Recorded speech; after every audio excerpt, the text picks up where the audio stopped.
그러니까 뭐를 보면 더 확실하냐면 그 하나님께서 우리가 네 복음서를 사복음서를 주셨는데 이제 다른 복음서와 비교하게 될 때 이게 확실히 이렇게 드러나게 돼 있습니다. 그래서 우리가 하나의 복음서를 이렇게 읽고 연구하고 이렇게 하게 될 때 반드시 사복음서는 혼자 있는 복음서가 한 권이 아니기 때문에 그와 같은 방법으로 해야 확실하게 마태복음이나 마가복음이나 누가복음 또 요한복음도 그렇게 비교하게 될 때 확실히 드러날 수가 있어요. 지난번에 얘기하다가 이제 간간히 넘어갔는데요. 이제 이거는 대체적으로 다 알고 있는 것입니다. 탄생의 기록에 대해서 마태복음 없고 마가복음은 마태복음은 있고 마가복음은 없죠. 그게 종이기 때문에 누가복음 있죠. 합당한 사람은 반드시 계보가 있어야 돼요. 근데 요한복음은 없죠.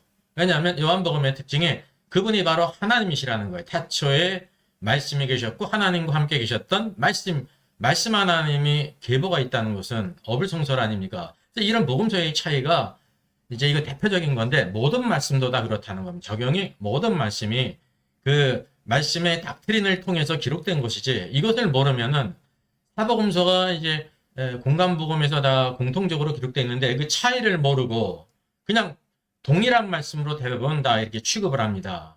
그래서 제가 요한복음은 누구든지 읽을 수 있는 이제 막 구원받은 사람도 이제 복음서는 쉽게 읽을 수가 있어요. 주님 행하신 것을 쭉 보여주고 있기 때문에 그게 이제 팩트예요.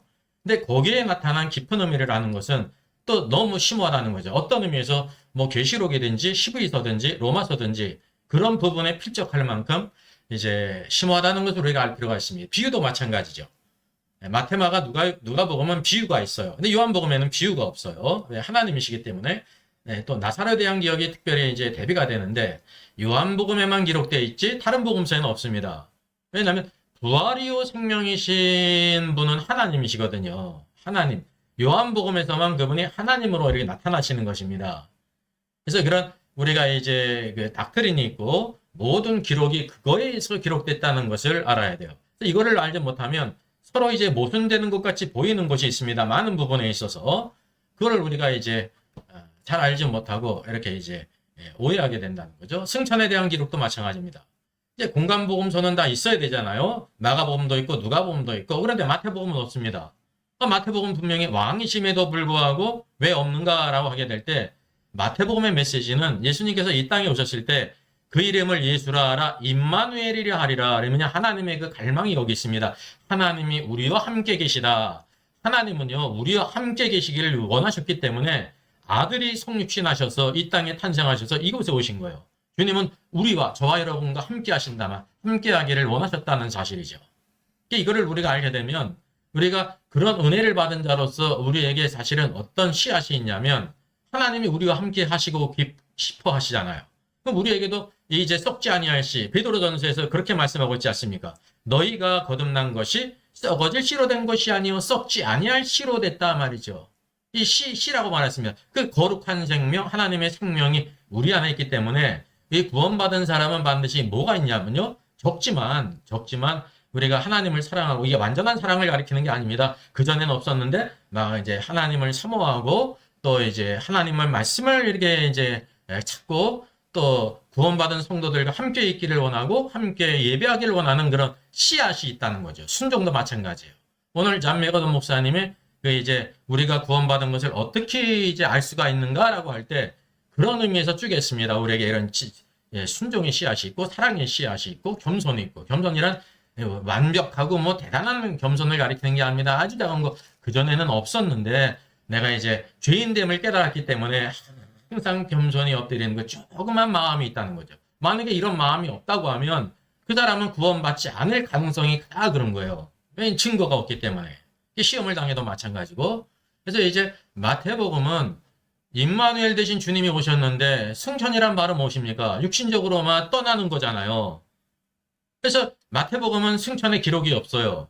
그리고 마지막 말씀이 바로 무엇입니까? 세상 끝날까지 내가 너와 함께 있으리라.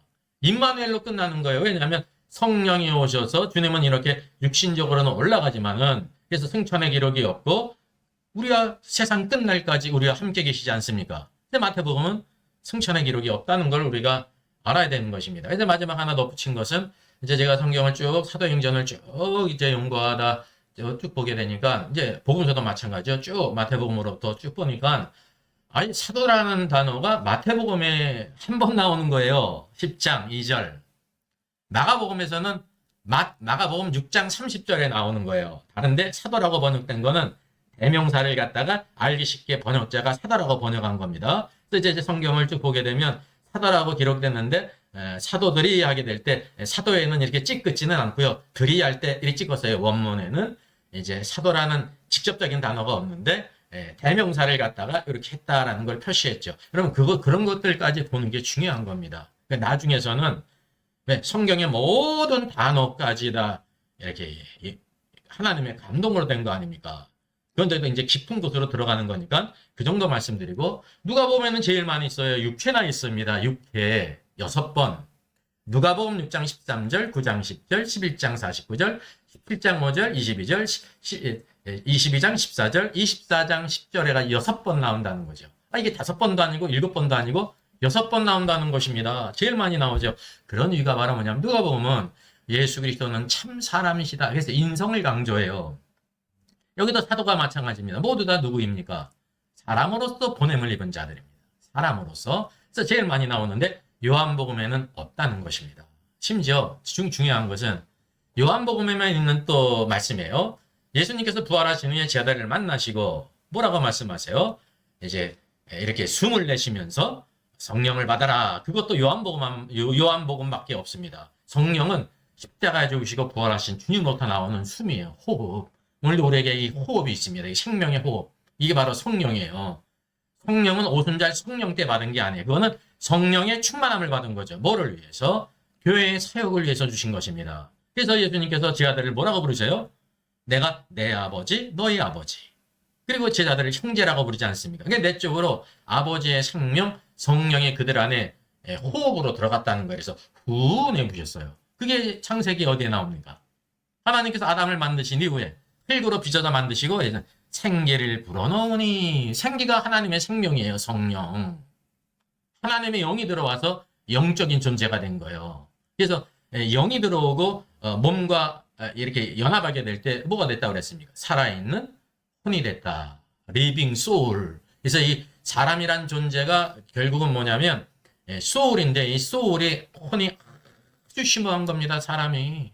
그래서 사람의 그 모든 것을 심리를 알기 위해서 심리학이 있지 않습니까? 예? 사람에는 그렇게 오묘한 거예요. 그리고 하나님의 형상을 따라 만들었다는 거죠. 하나님의 또 모양을 따라 하나님의 형상대로 만들었다는 것을 우리가 알게 된단 말이죠. 여기도 분명히 나도 너희를 보내노라. 아버지께서 나를 보내신 것 같이 나도 너희를 보내라니까 예수님께서 아버지께로부터 보냄을 이신 분이세요. 그래서 히브리서 3장에 뭐라고 그랬습니까? 믿음의 도리의 사도시오. 예수님을 사도라고 부른단 말입니다. 제가 그 전에 잠깐 얘기를 했더니 우리 최 목사님이 그거를 찾아 올렸는데, 대부분에서 그런 말씀들을 사도라고 부르는 거는 잘못된 거 아닌가 이런 생각을 갖고 있습니다. 성경의 제일 중요한 해석의 원리가 바로 뭐냐면, 성경이 예수님을 사도라고 부를 때 사도시기 때문에 부른 거예요. 그러면 예수님도 사도셨구나. 그걸 알아야 되는 거예요. 그리고 두 번째는 그럼 왜 그런지는 그 뒤에 찾으면 되죠. 그게 성경의 해석의 첫 번째 원리예요. 우리가 모든 걸 모르지 않습니까? 이게 모르는 사람이 모든 걸 다 판단하는 거예요. 잘못됐다고.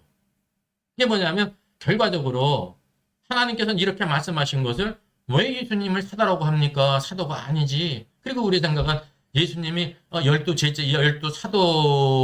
사도와 이렇게 비슷한 분입니까? 그게 이렇게 생각한다니까요. 보냄을 입은 거예요. 예수님은 첫 번째로. 아버지는 보내시는 분이시고 예수님은 보냄을 입은 자로서 그 구원의 사역을 다 이루셨잖아요. 예? 그게 다 이루셨기 때문에 이제 하시는데, 그래서 주님은 사도를 부르시는 거예요. 사도로. 그래서 사도라는 특별한 시대가 있었다. 사도행전에 있었다. 특별한 능력과 권세를 주셨어요. 그들에게 스스로 생긴 것이 아니라 주님이 주신 것입니다. 복음서를 자세히 보세요. 이런 능력을 주셨어요. 병 고치는 능력을 주시고 귀신을 내어쫓는 능력을 주신 거예요. 그들이 스스로 습득한 게 아니라 말이죠. 그러니까 오늘도 우리가 스스로 사도라고 하는 모든 사람들은 그거는 이제 성경도 오해했을 뿐만 아니라 굉장히 이제 뭐라고 그럴까요? 교만이라고 그럴까? 하나님을 대적하는 것입니다. 스스로 이제 하나님의 자리에 있어서 지금 이 교회 시대거든요. 교회 시대. 근데 여기서는 사도로 보내노라 이렇게 해도 되는데 나도 너희를 보내노라 했습니다. 그래서 요한복음에 사도라는 말이 하나도 안 나요. 보내시는 분은 바로 누구냐면 우리를 위해 죽으시고 부활하심으로 인해 부활하신 하나님이시다. 여기 요한복음에 나오는 예수님은 하나님이세요. 하나님이 보내시는 거예요. 하나님이 부활 후에 그 부활 후에 사도로 이렇게 보내시는 건 다른 복음서에 없지 않습니까? 이런 차이가 있다는 것을 통해서 요한복음도 알고 다른 복음서도 우리가 확실히 알 수 있다는 것을 우리가 알게 됩니다. 오늘은 이제 그 1장으로부터 마지막 장까지 간단히 요한복음의 특징과 함께 이게 이제 부각되는 것이 뭐냐면 마태, 마가, 누가복음과 이게 비교하게 될 때 쫙 전체 숲을 보는 거예요. 복음서의 숲을 보면서 복음서의 특징을 보고 하나님께서 각 복음서를 따라서 어떤 우리에게 메시지를 주었는가. 똑같은 이제 그 주님의 행하신 일이 기록됐을지라도 복음서에 따라서 거기에서 보여주고자 하는 메시지가 여러분 틀린 거예요. 우리는 그걸 분별하지 못하잖아요. 그냥 비슷하다고 생각하지. 그래서 우리가 다 성령님보다도 지혜가 있어요. 성령님 그냥 한 것만 주셔도 되는데 아니면 그냥 마테마가 누가복음 주시는 게 아니라 하나만 주셔도 요한복음까지 2개만 주시면 되는데 왜 이렇게 줬을까라는 생각을 무의식 중에 갖는단 말이에요. 그러니까 하나님께서 4권을 주실 때는 꼭 4권을 주셔야 되는 거예요. 이것과 비교해가지고 예수님은 그래서 어떤 분이냐면 비밀이세요. 비밀. 에베소서 5장에서 내가 이 비밀이 크도다 그러면서 누가 비밀이라고 말하고 있는 것입니까? 내가 그리스도와 교회에 대하여 말하노라 하겠습니다. 그리스도가 비밀이에요. 또 누구도 비밀이에요. 교회도 비밀이에요. 교회는 그리스도의 몸이거든요. 교회가 누군지를 몰라요. 교회가. 성도들이. 비밀이라니까요. 그래서 우리가 스스로를 그냥 뭐 하는 사람으로 그냥 대충 그저 그런 사람으로 생각할 수가 있습니다. 그것도 교만이에요. 주님의 핏값으로 사가지고 존귀한 자로 그리스도의 몸으로 만들었는데 몸을 비하하는 것은 누구를 비하하는 것입니까? 몸의 머리를 비하하는 거라니까요.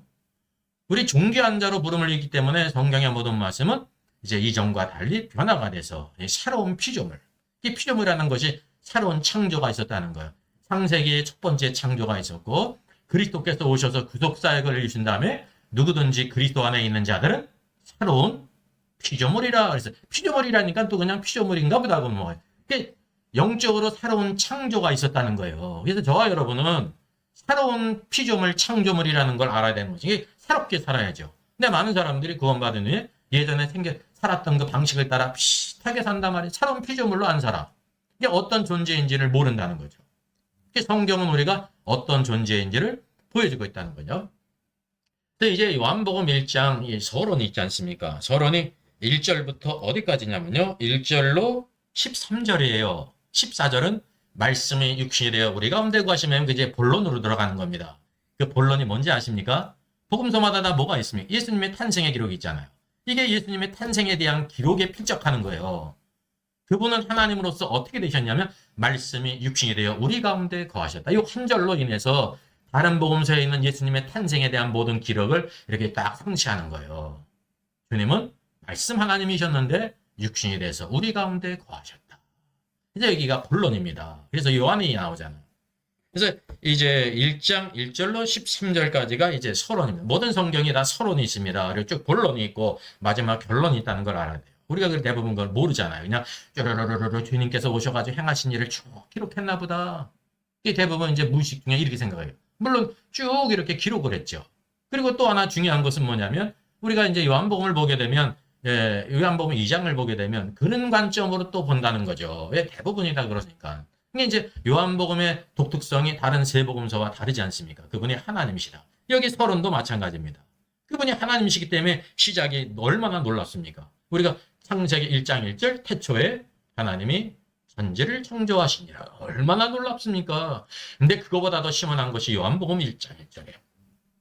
태초에 말씀이 계시니라. 이 말씀이 하나님과 함께 계셨으니 이 말씀이 곧 하나님이라 하면서 그 말씀 하나님이 어떻게 하셨는지 그가 태초에 하나님과 함께 계셨고 그가 말씀이 만물이 그로 말미암아 지음바 되었지 하면 이 모든 심원한 역사를 쭉 보여주고 있다는 거죠. 이게 다른 복음서에 있습니까? 없습니까? 없지 않습니까? 이런 비교를 보게 되면 사복음서가 흔히 드러나는 거예요. 눈이 이렇게 열린단 말이죠.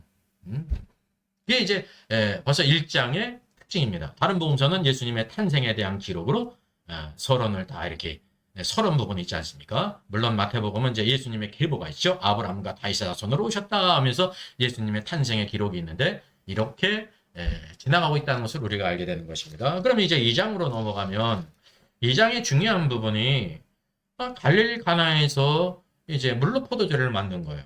그래서 우리가 성경을 읽다 뭐를 깨닫을 때가 이제 새로운 단계로 넘어가냐면 다른 마태, 마가, 누가복음은 서로 이렇게 사건들이 주님 행하신 일들이 서로 교차돼 가지고 공유된 것, 세 부분 공유된 것도 있고 두 부분 공유된 것이 이렇게 있는데 요한복음은 공유된 게 없을 뿐만 아니라 요한복음에는 이 갈릴리 혼인잔치 물로 포도주를 만든 이 일은 다른 복음서에 없잖아요. 그러면 왜 없지? 그리고 성경을 쭉 보게 되면 2장만 그런 게 아니라 쭈루루루루루 니고데모와 사마리아 여인과 베네시다 38년 오병이어는 있는데 뒤에 말씀이 틀리잖아요. 쭉 이런 걸 통해 가지고 왜 없지? 라는 걸 발견해야 된다는 거예요. 왜 그러지라는 게 또 깊이 들어가죠. 요한복음은 태초에 말씀이 계셨는데 그분이 하나님이시라구나.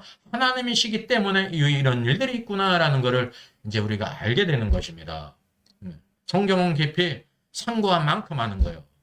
읽는 게 중요한데 주님께서도 율법 교사에게 말하지 않습니까? 내가 무엇이라 기록됐고 그래서 무엇이라 기록된 거는 읽으면 다 아는 거예요. 그죠? 팩트니까.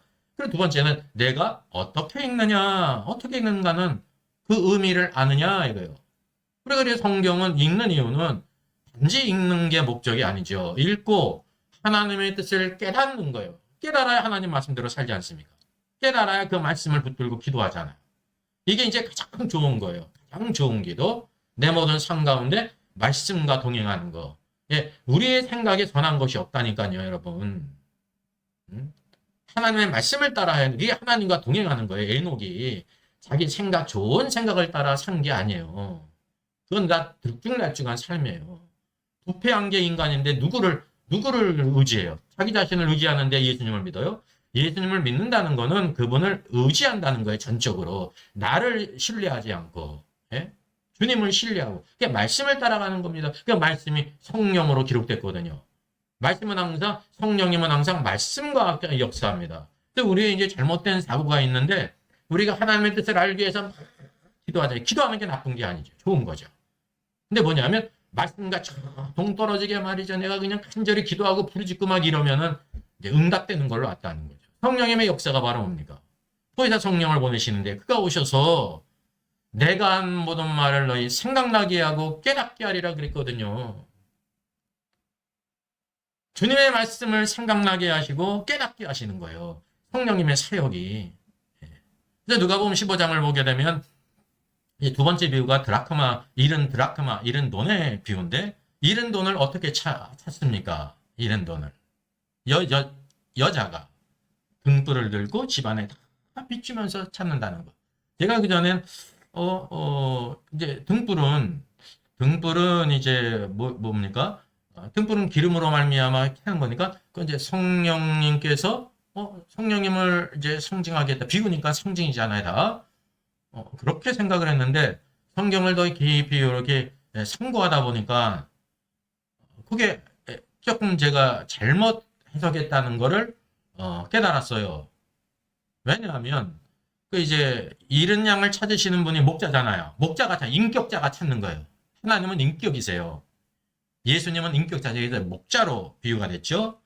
그리고 마지막 세 번째는 아버지가 인격자, 사람으로서 인격자잖아요. 인격이 있으신 분이에요. 성도 하나님이. 그러면 두 번째는 성령님을 가리키는데 성령님이 등불일 수가 있습니까? 없습니까? 없죠. 인격이니까. 이게 바로 뭐냐면 인격자이신 여자를 통해서 찾는다는 거예요. 왜냐하면 여자가 잃은 돈을 심하게 찾거든요. 그래서 특별히 드라크마는 결혼할 때의 그 증표예요. 증표. 그래서 성령님께서 인격자로서 여자의 세밀하게 찾는 그거를 이제 상징적으로 사용해서 성령님이 여자로 상징된 겁니다. 그리고 등을 찾아서, 등은 바로 뭐냐면 우리의 어두운 심령을 밝히신다는 거예요. 성령님께서. 성령님은 내적인 역사잖아요. 외적인 역사가 아니라. 그래서 돈이 어디 있어요? 집 안에. 집 구조가 어둡지 않습니까? 그게 우리 안에 빛을 비춰서 우리를 깨닫게 하신다는 거죠.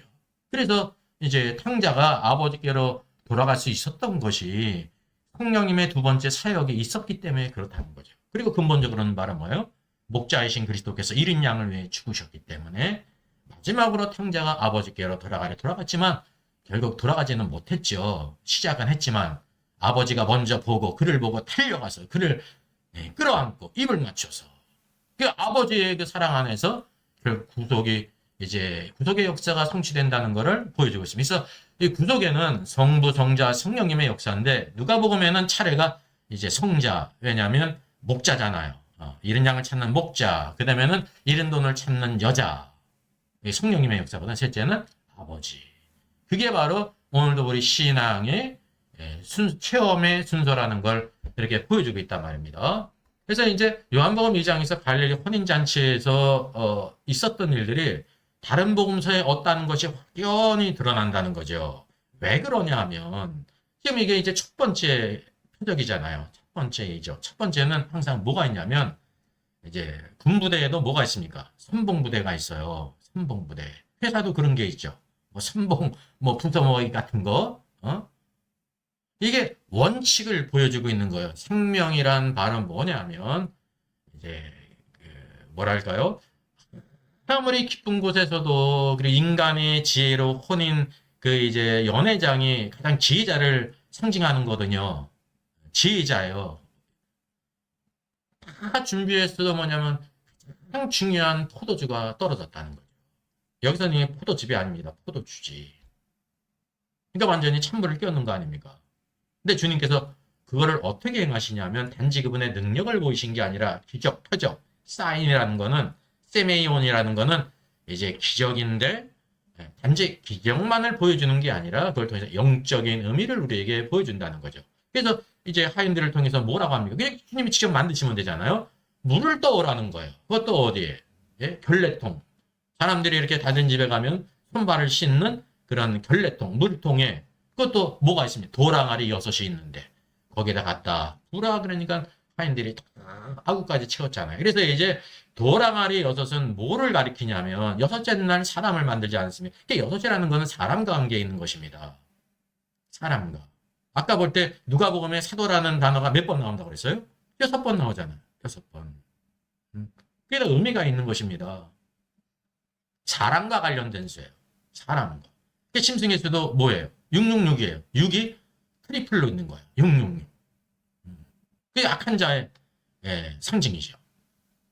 예수님께서 그렇게 하신 이후에 부으신 후에 그리고 그것을 또 떠다가 갖다 주라. 그냥 가는 중에 포도주로 바뀌었잖아요. 물이 포도주가 된 게 이게 바로 뭐냐면 창조의 역사예요. 그거는 이 변형된 게 아니에요.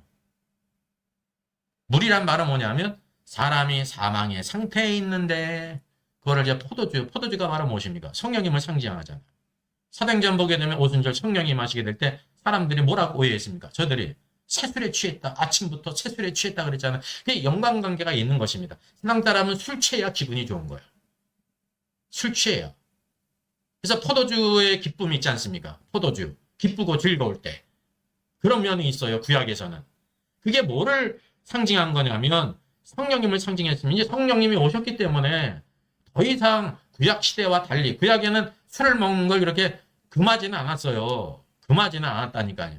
근데 신약에는 어때? 술 취하지 말라. 이는 방탕한 것이니 오직 성령의 충만을 받으라. 충만을 받으라가 아니라 성령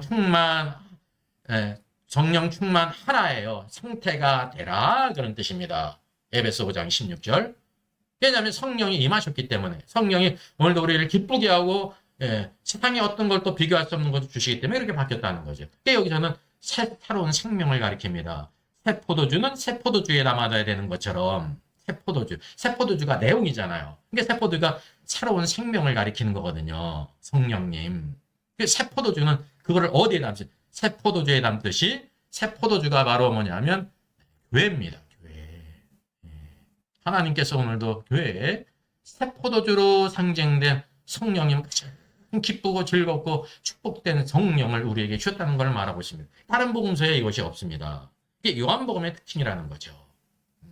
그리고 그 이후에서 요한복음 두 번째 2장 13절로 22절은 예수님께서 성전을 예루살렘 성전에 올라가셔서 성전을 청결케 하십니다. 그래서 이제 성경을 좀 읽은 분들은 예수님께서 사역 초기에 이제 예루살렘 성전에 가셨고 사역 마지막에 가시잖아요. 세복음서에 다 나오잖아요. 그래가지고 이렇게 초기에 가셨고 마지막에 가셨다고 생각할 수가 있습니다. 예, 그게 뭐 팩트죠. 근데 뭐를 몰라서 그러는 거냐면 주님이 성전을 청결케 하신 거는 마지막 6월절 가실 때 마지막에 간 거예요. 요한복음 2장은 그것을 여기에다 기록한 거예요. 왜냐면 이 요한복음에 닥트린이 있거든요. 닥트린. 첫 번째 요를 만들었는데 물로 포도주를 만들었는데 그럼 물로 포도주를 만든 목적이 바로 뭐냐? 그걸 보여주고 있는 거예요. 주님께서 그 일을 행하신 성전을 청결케 하시면 이 성전을 헐라 내가 살만에 일으키겠다 그랬잖아요. 아무도 제자들도 그 뜻을 이해하지 못했죠. 나중에 주님이 구속의 역사를 이루시는데 그때서 비롯해 예수님의 육체를 가리킨 것이었구나. 그래서 구약에 나오는 성막이나 성전은 다 예수님에 대한 예표, 모형이라는 것입니다. 타입이라는 것입니다. 성막 성전에 들어가는 것은 참 하나님이신 그 육신이 되어 이 땅에 오신 예수 그리스도 안에 들어가는 거예요.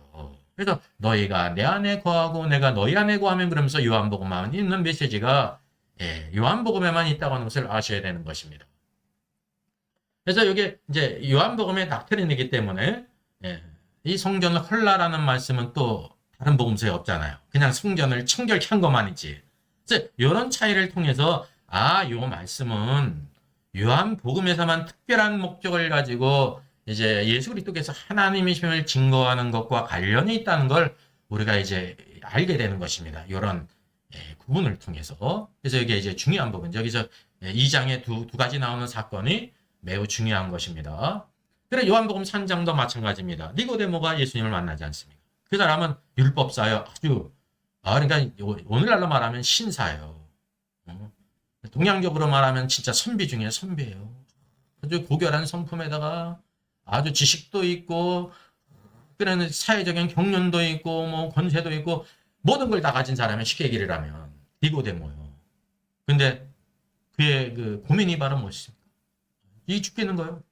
왜 이 사람은 마음이 바른 사람이잖아요. 율법을 가르친 사람으로서. 어떻게 하면 하나님의 왕국에 들어가는지를 몰라요. 여러분 구약 성경을 이 사람이 가르치면서 뭐를 알았다는 거예요. 우리가 하나님의 왕국에 들어가야 된다. 하나님의 왕국에 들어가는 것이 무엇과 관계 있는 거예요? 거듭난 관계에 있다는 거죠. 그거를 고민하다가 다른 어떤 사람도 그에게 가르칠 수가 없는데 짜자게 판단하지 않습니까? 저 나사렛 예수라고 하는 분은 그 하는 말씀과 그 하는 일을 보니까 하나님께로부터 보냄을 입지 않았다고 하면 절대로 그런 일을 할 수가 없다. 그렇게 판단력이 있는 사람이에요. 영적인 통찰력이 있는 사람이에요. 이게 약간의 나이 아닙니까? 예수님은 자기는 나이가 많은 경험이 있고 이 세상에 대단한 사람인데 이게 낮에는 비록 찾아가지 못했습니다. 왜냐하면 다른 사람 의식해가지고 이게 우리가 다 이런 연약함이 있어요. 저와 여러분들이 이런 연약함이 있습니다. 왜 다른 사람을 의식하거든요. 나를 어떻게 생각할까? 다른 사람은 예수님을 이단자다 어떻게 막 이렇게 그냥 쑥덕쑥덕대면서 막 의욕의 눈길로 보여주니까 이런데 쉽지 않지 않습니까? 이게 연약함이에요. 그럼에도 불구하고 한밤중에 예수님을 찾아갔어요. 주님은 그걸 귀히 여기시는 겁니다. 우리에게 그런 마음이 있다는 거죠. 그러니까 그가 뭐가 있다는 거예요.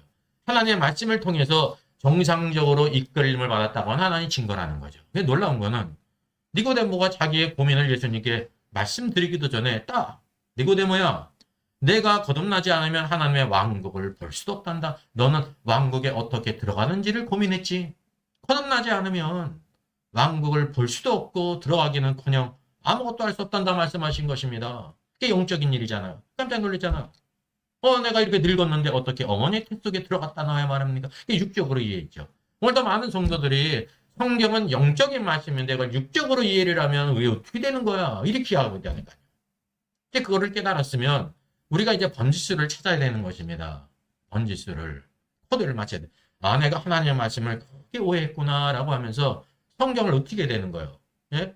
에디의 표현의시가 내려가면서 병거 마차를 타고 가면서도 성경을 읽었잖아요. 하나님은 그걸 보신다니까요.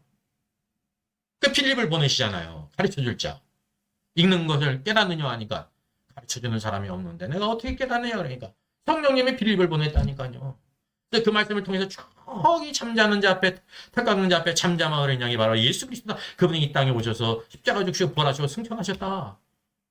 우리 그때 하나님의 말씀을 믿고 여러분 구원받는 겁니다. 특별한 어떤 경험을 통해서 받는 게 아니에요. 말씀을 경험해서 그러냐. 그분이 바로 예수께서 메시아이셨구나. 구속의 역사를 이루셨구나. 힐플 가다가 물이 있으니까 내가 바로 침례를 받는데 무슨 거리낌이 있어요. 그래서 침례를 받잖아.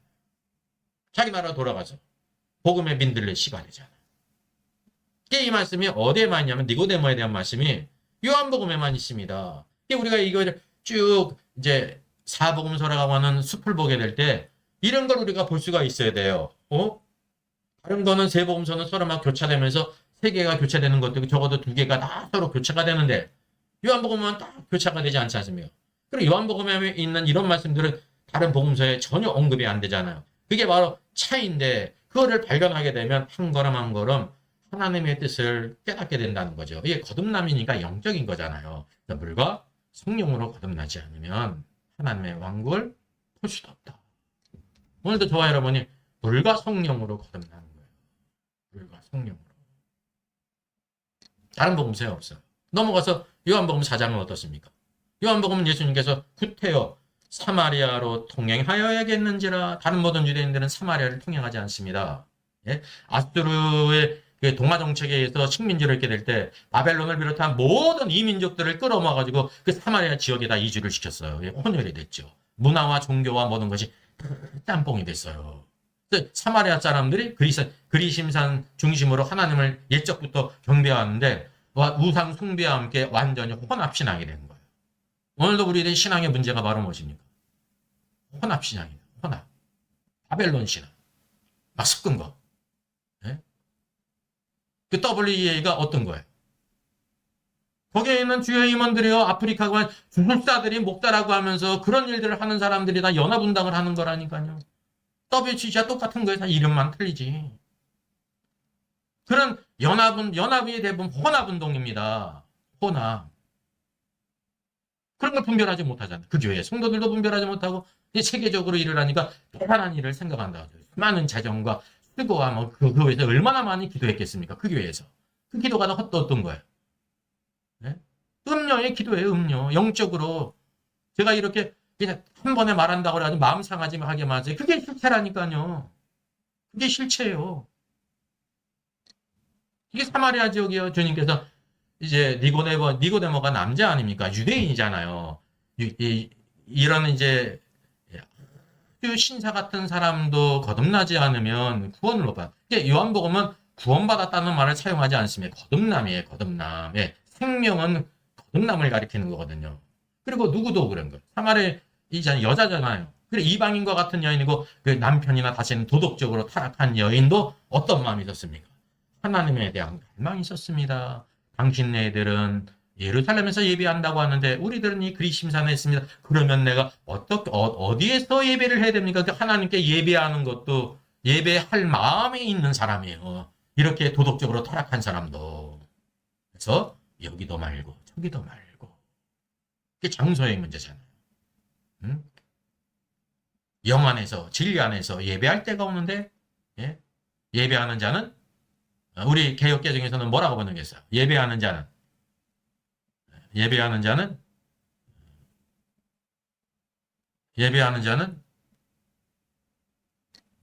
성령과 영과 진리로 그랬죠. 진리로 영과 진리로 예배할지니라 그랬잖아요. 로가 마이거든요. 마이 버스 타고 마이카 탄 것처럼.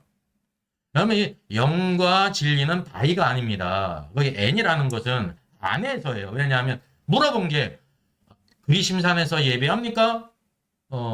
당신네 말대로 유대인의 말대로 예루살렘에서 예배합니까? 장소의 문제거든요. 그 주님이 뭐라고 대답하셔야 돼요? 어디에서 영 안에서 그리고 진리 안에서 예배해야 된다.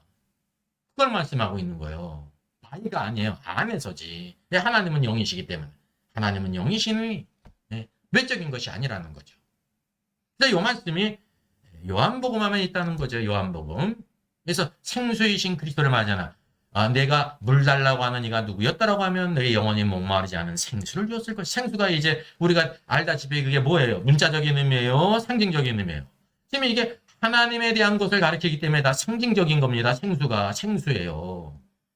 이스라엘 백성들이 광야에서 먹을 물이 없게 될 때 반석을 쳐서 생수를 나게 했잖아요. 그때는 물리적인 생수였는데 그게 영적으로는 말은 뭐냐면 그래서 예표라는 것입니다. 상징. 예수 그리스도 반석이신 예수 그리스도께서 십자가 죽심으로 인해서 옆구리에 찔리셨잖아요. 그래서 피와 물이 나왔단 말이죠. 그 피와 물은 우리 피를 구속을 위한 것이고 물은 생명을 위한 거예요. 예수님의 구속은 죄만을 위한 게 아닙니다.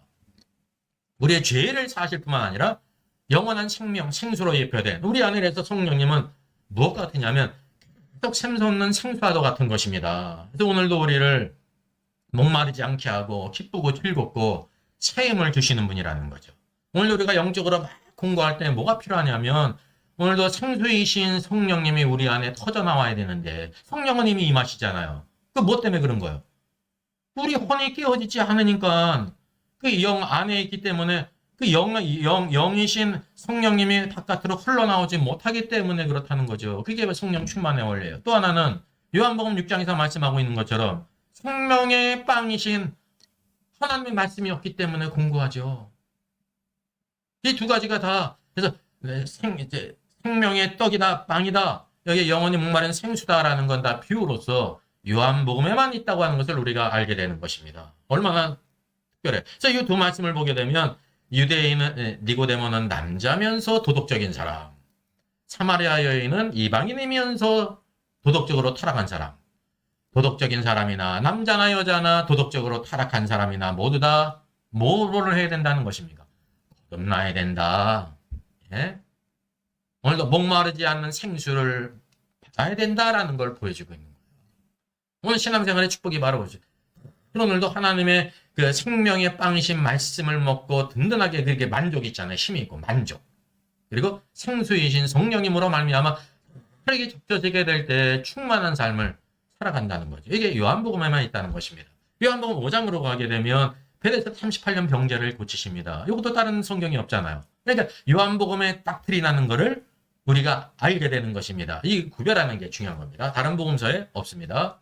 요한복음 6장은 오병의 기적, 표적을 행하셨잖아요. 요한복음에 나오는 모든 것들은 요한복음에 기록된 목적을 우리가 마지막 전장에서 봤잖아요. 21장, 20장이 끝나야 되는데 21장은 부록처럼 붙어 있지 않습니까? 이 책에 기록되지 않은 많은 표적을 행하셨는데 이것만 기록하면 예수께서 하나님의 아들이심을 믿게 하며 그래서 믿어서 생명, 영생, 조의 생명을 얻게 하려 하시며 했습니다. 요한복음의 목적은 믿어서 생명, 영생을 얻는 거예요. 여기에는 요한복음의 특징은. 그리스도를 따르는 문제는 왕으로 사는 문제는 마태복음의 주제고요. 이와 같이 이렇게 구별이 되어 있다는 것을 우리가 알아야 되는 것입니다. 그럼 요한복음은 마태, 마가복음, 누가복음에다 기록됐잖아요. 똑같은 사건이. 이것만 이렇게 네 복음서에 기록되어 있다는 것을 우리가 또 특별히 구별할 수가 있죠. 근데 요한복음은 뭐가 틀리냐?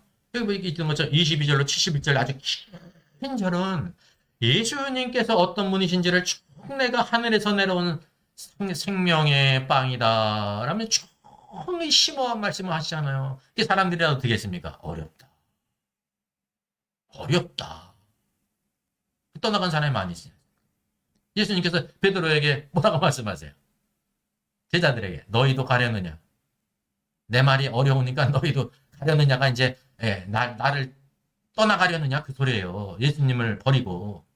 그 베드로가 뭐라고 그랬어요? 영생의 말씀이 여기 계심에 우리가 누구에로 가겠습니까? 이 베드로의 놀라운 이것도 신앙 고백이에요. 마태복음 16장에 주는 그리스도시요 살아계신 하나님의 아들이심에 놀라운 일이죠. 아버지의 계시로 알았잖아요. 이것 또한 얼마나 놀라운 일입니까? 여러분 영생의 말씀이 여기 있는데 우리가 누구에게 하겠습니까? 라는 신앙의 고백을 가지고 사는 사람이 얼마나 되겠어요? 그러니까 뭐 때문에 움직입니까? 비록 신앙적인 것일지라도 영생의 말씀을 따라 살아요. 외적인 것을 따르는 거죠. 번듯한 거. 이게 신앙의 본질이라니까요. 신앙의 축복은 내적인 거에 영생의 말씀이 여기 있는데 우리가 어디를 가겠습니까? 예? 교회를 교회되게 하는 게 말씀의 외적인 게 아니에요. 외적인 거는 그런 분들의 섬김을 통해서 따라오는 거죠. 외적인 게 있다고 그래가지고 내적이 있는 게 아니잖아요. 순서가 뭐든지 내적인 것이 있고 외적이 따라오는 거예요. 마태복음 25장에도 비유가 있잖아요. 천국에 대한 비유. 첫 번째 비유가 바로 무엇입니까? 유명한 비유가 이제 두 개가 나오는 건데 열천의 비유가 먼저 나오고 달란트 비유가 나오지 않습니까? 양과 염소는 비유가 아니에요. 그거는 이제 모든 민족, 세상 사람들에게 대해 하는 것이니까 비유가 아니에요. 그냥 조그맣게 그들을 마치 불러 모으는 거를 목자가 양과 염소를 구별하는 것처럼 한다 그래서 그런 거지. 그 비유가 아니에요. 우리 교회에 대한 거는 우리가 영적인 존재이기 때문에 비유가 필요한 거예요. 근데 세상 사람 불신자에 대해서는 비유가 아니라 다 문자적인 것입니다. 문자죠. 요거를 딱 구별하면 성경을 보게 될 때 매우 유익합니다. 그래서 첫 번째 열천의 비유가 왜 나왔냐? 우리 생각으로는 그냥 달란트 비유가 먼저 나와도 되고 열천의 비유가 나중에 나와도 되잖아요. 이 순서까지 하나님의 경륜 가운데 다 정해져 있어요. 그걸 바꿀 수가 없어요. 이게 하나님의 주권이에요. 열천에는 어떤 문제입니까? 내적인 문제입니다. 기름으로 충만한 문제는 내적인 문제잖아요. 먼저 내적인 것이 충만하고 그 다음에 달란트 비유는 외적으로 충성하는 문제예요. 충성하는 것도 주의 표현이지 않습니까? 오늘도 우리가 그리스도 앞에서 주인이신 그리스도 앞에서 신실해야 된다는 거예요. 신실은 외적인 거로 나타나는 거잖아요. 이렇게 장사하는 거로 나타나는 것이니까. 그래서 주님은 먼저 뭐를 다루시냐 하면 내적인 것을 다루시는 것이고 그리고 외적인 것을 다루시죠. 흔히 우리가 이제 많은 뭐랄까 시행착오랄까요? 우리가 어떤 것에 많이 빠질 수가 있냐면 이제 교회를 나오지 않은 분들은 처음에 나올 때 여러 가지 많은 이제 걸림돌이 있는데 그 중에서도 제일 큰 걸림돌이 술 먹고 담배 피는 거 아닙니까? 흡연. 내가 이렇게 담배 피는데 교회 갈 수 있어? 담배 안 피우면 좋은 건데요. 담배 안 피운다고 구원받는 게 아니라니까요. 중요한 거는 그리스도께 먼저 나오는 것입니다. 그리고 이제 나왔다고 믿는 게 아니잖아요. 말씀을 듣고 그래야 믿든지 말든지 할 거 아니에요. 복음을 들어야. 네? 하나님의 방법은 먼저 너 교회 나왔으니까 담배 끊고 나와 그러면 나오지 못할 사람이 90%될 거라니까요. 그 90%를 끊어버리는 거예요. 그 하나님의 방법이 아닙니다. 우리가 거기에 관심을 쓸 것이 아니라 내용에 그 주님을 만나서 복음을 듣고 그 복음을 듣고 주님을 만나면 어떻게 되는 것입니까? 그 자연히 끊어지는 거라는 거죠. 우리가 알아야 돼요. 아프니까 병원 안 가는 사람 있어요? 아프니까 병원 가는 거예요. 예수님도 말 누구를 위해 오셨습니까? 환자들을 위해 병자들을 위해 오신 것입니다. 하늘에 속한 의사로서. 그래서 우리가 이런 것을 보게 될 때 순서가 어떻다는 것을 우리가 알게 되는 것입니다. 그래서 요한복음 6장 흰 말씀이 많은 무리들이 이 말씀은 어렵다면서 떠나갔던 그 말씀이에요. 어느 데 보면 이런 데 속한 성도들이 없지 않아 있겠죠?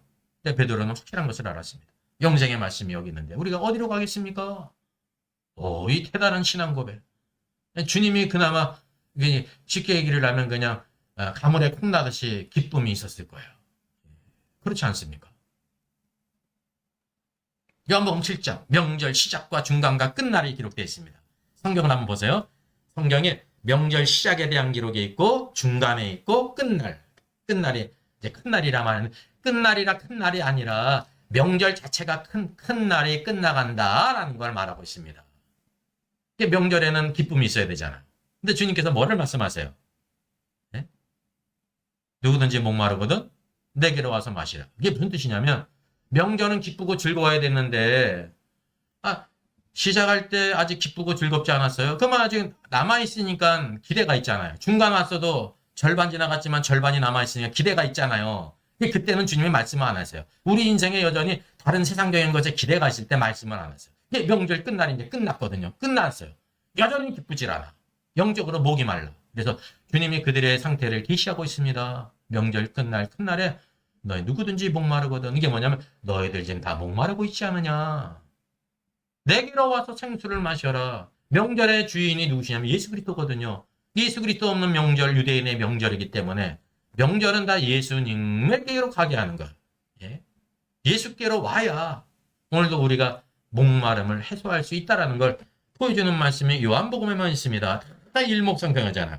요한복음의 특징과 함께 여기에 이제 다른 복음서와 대비되는 것이라는 걸 알게 됩니다. 요한복음 8장 여기 죄인인 여자 요한복음에 나오잖아요.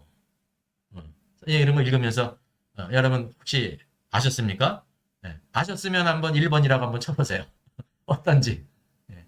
이거 이때까지 읽으면서 이게 요한복음에 있는 것이 예수님이 하나님이시기 때문에 그랬다는 거를 혹시 아신 분 1번 쳐주시고 그 여기 중요한 것은 주님이 말씀하신 건데 아주 중요한 예수님에 대한 소개가 있습니다. 나는 세상의 빛이다. 이게 에고 에임이거든요. 에고 나는 에임이 뭐뭐다. 첫 번째 이게 어디에 나와요? 출애굽기 3장 17절. 나는 스스로 있는 자다. I am that I am. 스스로 있는 자예요. I am 다음에 뭐가 나와야 됩니까? I am a boy. 보호가 나와야 되잖아요. 보호가 없어. 이게 뭐냐면 여호와는 모든 것이 되신다는 분이세요. 여기 이게 그 원리 안에서 나는 세상의 빛이다. 이게 죄인인 여자에게 뭐가 필요하면 세상의 빛이 필요한 것입니다. 죄인은 어둠 가운데 있다는 거거든요. 세상의 빛이신. 이게 빛은 물리적인 빛을 가리키는 게 아니잖아요. 영적인 빛이잖아요. 예, 빛. 그래야 그들에게 구원이 있다는 것이 생명의 회복이 있다는 나는 세상의 빛이다. 너는 지금 어둠 가운데 있다. 어둠은 바로 뭐냐? 물리적인 어둠이 아닙니다. 죄 짓는 사람이다. 깜깜한 데 있습니까? 깜깜한 데 좋아하지만 영적으로 어둠에 있다는 거예요. 요한복음에서 그런 유다가 만찬에는 참여했는데 나와 함께 떡거리 놓은 자가 나를 팔자다 하면서 다 납니까 하다가 나와 함께 손을 놓은 자가 바로 그 자다 그랬는데 가룟 유다가 나가버리잖아요. 나가버릴 때 요한복음이 뭐라고 말씀하고 있습니까? 가룟 유다가 나가니 밤이러라. 이게 밤이라는 것이 그때 시간이 밤이었다는 걸 알려주기 위해서 하는 게 아니에요. 그때가 밤이었는데 가룟 유다가 지금 어둠 가운데 들어갔잖아요. 예수님을 떠나서 어두운 권세에 사로잡혔다. 그와의 손을 잡았다는 거예요. 예수님은 회개할 기회를 주신 거거든요. 그러니까 예수님은 이런 분이라니까요. 지금 여기 세상에 비친 그리스도가 누가 필요해? 죄인인 여자. 죄를 짓는 자마다 다 영적인 어둠에 있다는 겁니다. 오늘도 우리 모든 삶 가운데 죄를 이기지 못하게 될 때 어둠에 있지 않습니까? 어둠에 그 침체가 막 그러고 만약에 그런 걸 못 느낀다면 여러분 내가 정말 구원받았다는 걸 의심해 봐야 돼요. 정말. 죄를 졌는데 아무렇지도 않아. 그 문제가 있는 거 아닙니까? 그 문제를 빨리 알아야 돼요. 빨리. 제가 가끔 그런 얘기 하잖아요. 조금 아프면 빨리 병원 가라. 병원. 그게 지혜더라고요. 저도 예전에 웬만큼 아파서는 병원 안 갔어. 우리가 다 그런 스타일 아닙니까? 우리 한국 사람들. 예? 그게 이제 뭐라 그럴까요? 한다고 그럴까? 또 아니면 튀어갈 필요가 있나? 그런 생각도 있고 막 그래서. 근데 쭉 살아오면서 뭐냐면 아프면 내가 판단하지 말고 병원 가가지고 진단을 받아야 됩니다. 진단을. 영적인 것도 마찬가지거든요. 그게 지혜인 것처럼 영적으로도 빨리 내 모든 영적인 상태를 이렇게 잘 진단하는 것이 중요한 거죠. 그래서 세상에 비친 그리스도가 그에게 필요하심을 여기에 보여주고 있습니다. 요한복음에만 있습니다. 요한복음 9장 날 때부터 맹인된 자가 있지 않습니까? 마태마가 누가복음에 없어요. 날 때부터 맹인된 자는 없어요. 거짓 소경 받으면은 있어도 날 때부터 적용됐다는 것은 바로 뭐냐면 성경은 다 우리가 있다고 그랬잖아요. 그래서 오늘도 우리에게 관심이 있는 책에 성경은 내 얘기가 있기 때문에 그리고 거기에 그리스도가 계시거든요. 우리가 이거를 알지 못하면 성경을 읽어도 남의 얘기를 듣는 거예요. 꼭 기억하세요. 모든 성경을 읽을 때마다 거기에 그리스도가 계시고 누가 있어요? 내가 있는 거예요. 오늘날 저와 여러분이. 날 때부터 적용된 자가 누구입니까? 저와 여러분이라니까요. 아담의 모든 자손들은 영적으로 다 날 때부터 적용이었다니까요. 잘하는 것 같고 대단한 것 같고 지혜가 있는 것 같고 경험이 많은 것 같죠. 세상 일이나 그런 거지 영적인 것에 무지하잖아요. 니고데모 보세요. 인생을 그렇게 살았는데 거듭나야 된다는 걸 어머니 뱃속에 들어갔다 놔야 걸 생각 안 하니까요. 이 주님은 육은 육이요 영은 영이다 그랬잖아요. 이게 대부분 우리가 이걸 못해요. 영의 말씀을 다 우리가 어떤 때는 그냥 육적인 것으로 막 이렇게 생각할 때가 많이 있죠. 그래서 우리의 생각이 변화를 받아야 돼요. 로마서 12장 변화를 받아야 돼요. 변화. 신앙생활의 축복은 편화예요. 편화. 새롭게 되는 거. 네? 이게 요한복음에 있다는 것을 알게 되고, 요한복음 10장 양과 선한 목자의 비유가 있지 않습니까? 다른 복음서에 없잖아요. 예수님께서는 이 땅에서 하나님으로서 양들을 목양하시고 지켜주시는 분으로, 이게 생명의 목양이 있지 않습니까? 그래서 마지막 장 21장도 왜 필요하냐면, 내 어린 양을 먹여라, 내 양을 치라가 목양하라는 거예요. 자, 이렇게 돌봐주라. 왜? 아픈 자, 예? 이리가 있기 때문에. 그리고 또 내 양을 먹여라. 그래서 교회 생활의 중요한 것은요, 하나님의 말씀을 먹이는 겁니다. 제가 남매가던 목사님 쭉 보니까요, 그분은, 일주일에 대부분의 시간을 말씀을 연구하고, 말씀을 준비하는 데 쓴다는 거예요. 그리고 책을 쓰든지. 그리고 특별히 이렇게 이제, 방송에 나가는 거, 이렇게 하는 거 외에는, 전적으로 말씀만 하는 것 같아요. 그만큼 여러분 이게 중요합니다. 근데 오늘날은 이게 뒤바뀌지 않았습니까? 하나님의 계획은 오늘 주의 종들이 하나님의 말씀을 오고는 네 생각을 먹이고 상껏 먹이지 말고, 예? 말씀에 꼴을 먹이라는 거죠. 그래서 이게 선한 목자의 비유와 마지막 21장이 서로 이렇게 관계가 있다는 걸 보게 되죠. 다른 복음서에 없습니다. 요한복음 11장 죽은 나사로를 살리셨잖아요. 다른 복음서에 없다는 건 너무나 확연하지 않습니까? 이게 이제 오늘 표적의 최고봉입니다. 죽은 자를 살리는 게 최고의, 더 이상 다른 표적이 없습니다. 요한복음에도 뭐라고 말씀하고 있습니다. 요한복음 12장에 하늘로서 내려온 표적을 구하는 바리새인들에게 주님 뭐라고 말씀하세요? 이 약하고 없나는 세대가 표적을 구하는데 요나의 표적밖에는 보여줄 것이 없다. 이미 보여주셨는데 뭘 또 보여주려고 하느냐. 그럼 주님은 보여주셨으면 또 보여주시잖아요. 근데 요나의 표적이 뭐에 대한 거냐면, 요나가 밤낮 설 동안 큰 물고기라고 개정은 번역되는데, 이게 이제 고래예요. 고래 뱃속에 있다가 살아난 것처럼 인자도 밤낮 사흘 동안 어디에 있으리라 그랬습니까?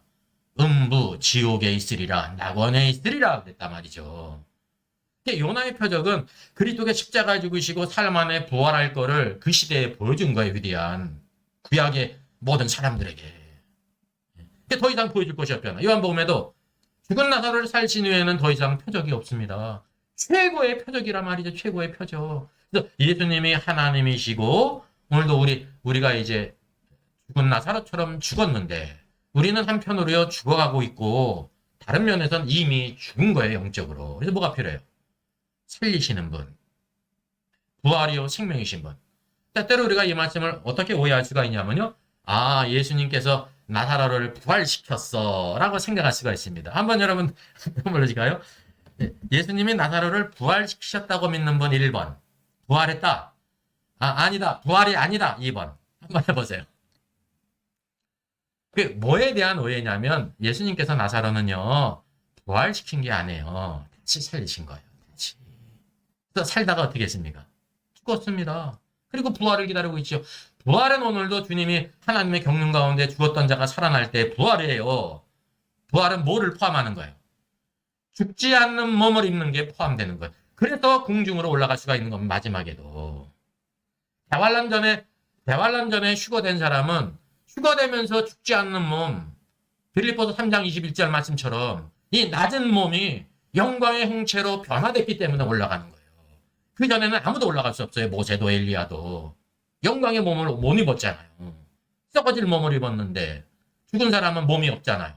그래서 벌거 받은 것 같다니까요. 그래서 낙원에서 다 기다리고 있는 것입니다. 흰옷을 주님이 주시죠. 순교자들에게도 잠시시라 순교자의 수가 차기까지.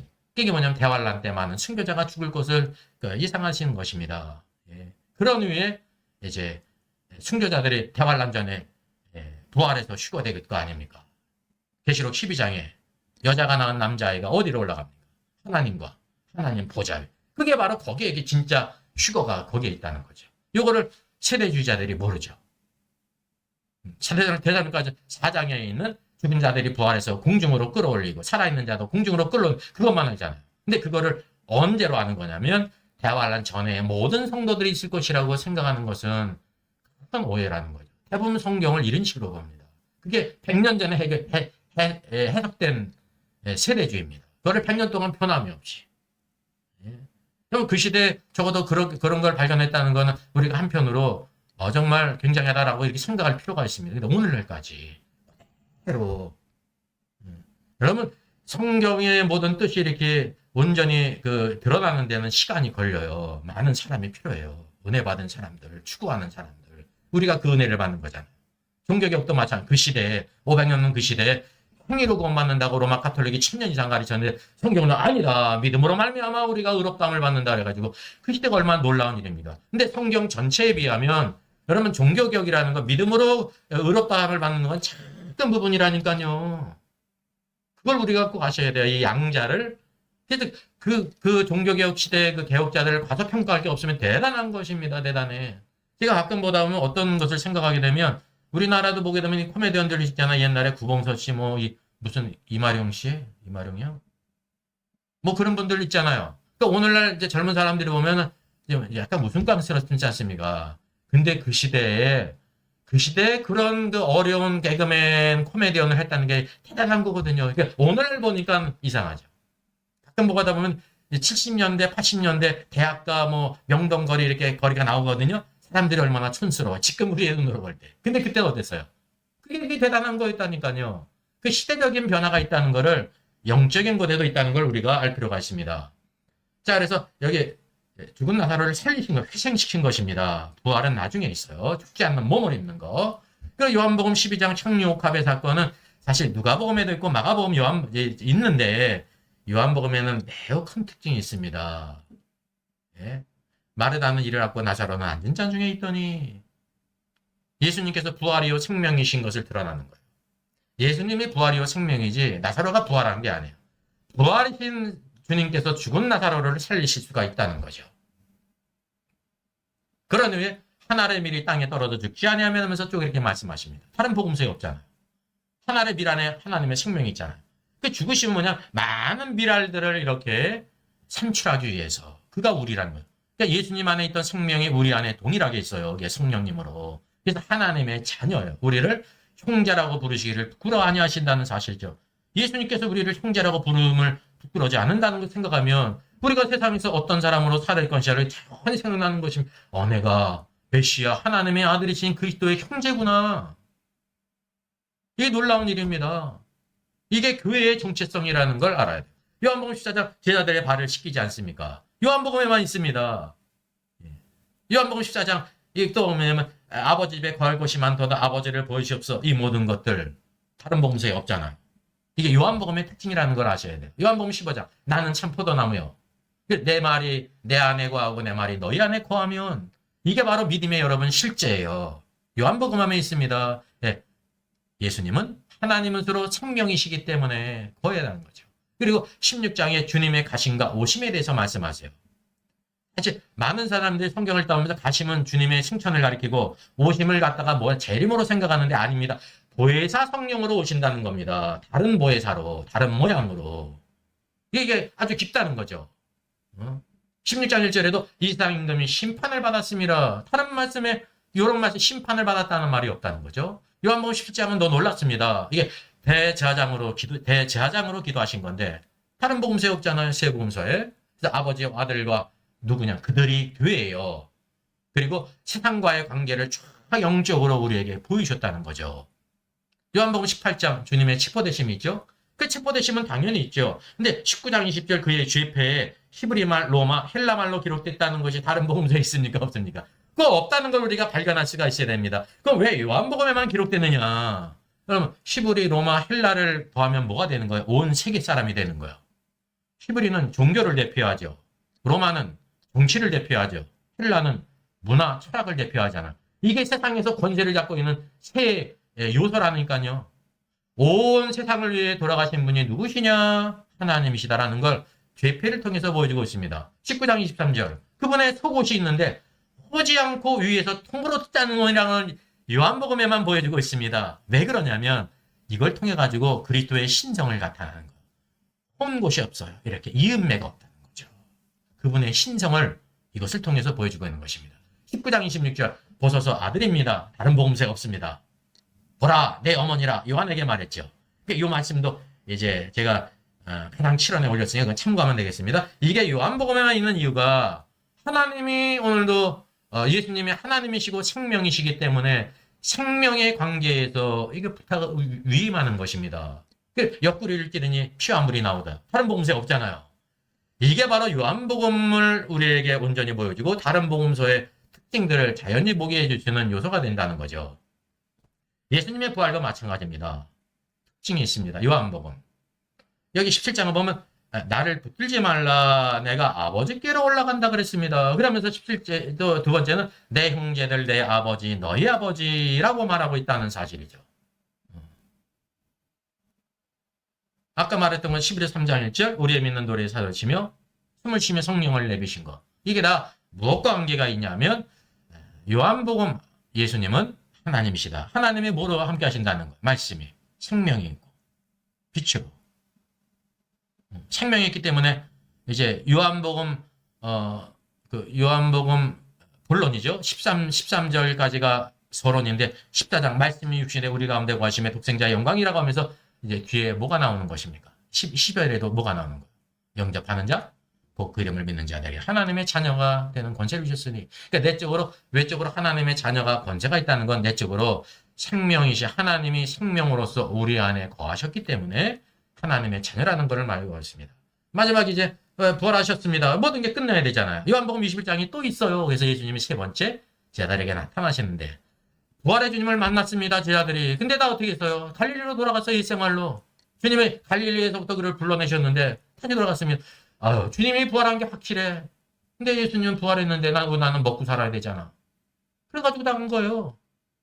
옛날에 삶으로 돌아서 주님 그래서 세 번째 주님 또 나타났어요. 그를 부르시는데 뭐 여기 이제 어떤 표적이 있습니까? 우리가 동일하게 있는 것처럼 153마리 잡는 놀라운 표적을 통해서 너희들은 나를 떠나서 이렇게 너 고기를 잡으러 갔는데 나를 떠나서 아무것도 하지 못하지 않았느냐. 이걸 알아야 된다. 이게 바로 저와 여러분의 삶을 그대로 보여주시는 겁니다. 주님의 말씀에 순종하게 될 때 153마리 뭐만 큰 물고기만 이게 작물고기는 빼고요. 그래서 153마리라는 게 특별한 의미가 있다는 걸 부각하는 거예요. 많이 받았다는 걸 부각한다면 다 돼가지고 300마리야. 그럼 321마리 했죠. 잔챙이까지. 근데 하나님은 그렇게 안 하세요. 큰 물고기만 153마리. 153마리 바로가 무엇입니까? 17에 9배예요. 우리가 이거를 찾아보면 그 뜻이 표적이니까 그 뜻이 있다는 거죠. 그러면서 주님의 위임이 내 어린 양을 먹여라. 내 양을 쳐라. 내 양을 또 먹여라. 위임으로 끝나는 것이. 그 승천이 없잖아요. 이런 생명의 위임으로 끝나는 것입니다. 목자의 사명은 바로 뭐냐면요. 요한복음에서는 말씀의 꿀로 먹이고 잘 또 목양하고 그리고 먹이는 것입니다. 마태복음은요. 주님을 따르는 이제 제자로 여러 가지 면이 있는 거예요. 또 한편으로는 누가복음은 우리가 참 사람, 예수님을 닮아가 인성이 변화된 사람, 예수님을 닮아간 사람으로 해야 되는 거예요. 마가복음은 예수님처럼 말없이 죽기까지 충성하는 사람. 이게 신앙의 네 가지 면이 있는 거예요. 주님의 네 가지 면이 있는 것처럼 오늘도 네 가지 면을 닮아가는 자, 여러분 되겠습니다. 그래서 이제 요한복음 개관이 끝나고 다음부터는 이제 요한복음 서론이 중요하겠죠. 그래서 딱 이렇게 1시간까지 하겠습니다. 지금 2분인데 제가 5분을 넘지 않는다고 그랬죠. 감사합니다. 제가 오늘도 아주 그냥 지난번 일을 겪으면서 또 일이 막 발생하고 그래가지고 제가 미리 하니까 문제점이 있더라고요. 또 아무래도 이렇게 또 해서 정상적으로 하게 돼서 너무 반갑습니다. 이 시간에 이렇게 반겨해 너무 감사하고요. 이제 마지막 주간 우리 또 그리스도 안에서 말씀과 기도로 하나님의 뜻을 깨닫고 증리하는 귀한 시간이 있기를 바라겠습니다. 정말 모두 감사합니다. 한번 기도하겠습니다. 주님 감사합니다. 또 실시간으로 이렇게 요한복음 세 번째 같이 말씀을 나누게 하시니 감사합니다. 주의 말씀 오늘도 우리에게 주신 귀한 말씀 잘 깨달아라. 주님과 하신길 알게 하시고 오늘도 그 주님을 따라가게 하시고 생명이신 주님, 빛이신 주님, 오늘도 그리스도 예수 안에서 이 생명의 풍성함을 늘 누려 오늘은 우리 목마른 삶 살지 않게 하시고 배고픈 삶 상지 않게 하시고 항상 넘치는 풍성한 하나님의 말씀의 꿀과